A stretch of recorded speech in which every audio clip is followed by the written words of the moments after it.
ठाणेकरांसाठी अत्यंत महत्त्वाची अशी ही बातमी आहे। मेट्रो मार्ग 5च्या कामासाठी आज आणि उद्या रात्री 10 ते सकाळी 6 वाजेपर्यंत ठाणे आणि भिवंडीमधली वाहतूक ही पूर्णपणे बंद असेल। एरवी केवळ अवजड वाहनांना बंदी असते, यंदा मात्र छोट्या वाहनांना सुद्धा प्रवेश नसणार आहे। त्यामुळे ठाण्यामधून ज्या वाहनांना कशेळी किंवा भिवंडीला जायचंय त्या वाहनांनी माणकोली मार्गे जायचंय।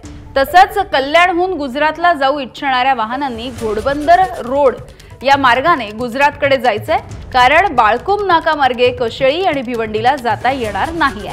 त्यामुळे घोडबंदर रोडवरती मात्र रात्रभर मोठी वाहतूक कोंडी होण्याची सुद्धा शक्यता आहे। ठाणे भिवंडी कल्याण मेट्रो 5चं काम जे सुरू आहे जवळपास 70% पूर्ण झालेले आहे। ॲपकॉन इन्फ्रास्ट्रक्चर कंपनीकडून हे काम हाती घेण्यात आलेले आहे। त्या अनुषंगाने आपण बघू शकतो की ठाणे कशेळी भिवंडी जो मार्ग आहे त्या मार्गावर प्रवेश बंदी आणण्यात आली आहे। 100% बंदी आहे, कारण या ठिकाणी जे गर्डर आहे ते गर्डरचं कामचं लॉन्चिंगचं काम या ठिकाणी हाती घेण्यात आलेलं आहे। दिनांक 1 एप्रिल रात्री 10 वाजेपासून सकाळी 6 वाजेपर्यंत हे काम चालणार आहे। तर दुसऱ्या दिवशी देखील 2 तारखेला रात्री 10 वाजेपासून तर सकाळी 6 वाजेपर्यंत हे काम जे आहे ते हाती घेण्यात आलेले आहे।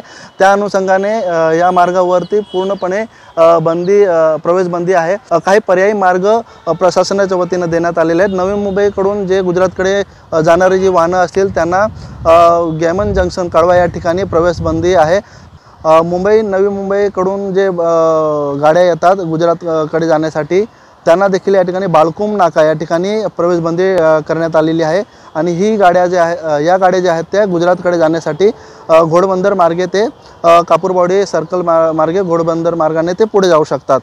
आज रात्री 10 वाजेपासून याचं काम देखील हाती घेण्यात आलं। मात्र त्या अनुषंगाने जे रेल्वे देखील या काळामध्ये पूर्णतः बंद असणार आहे।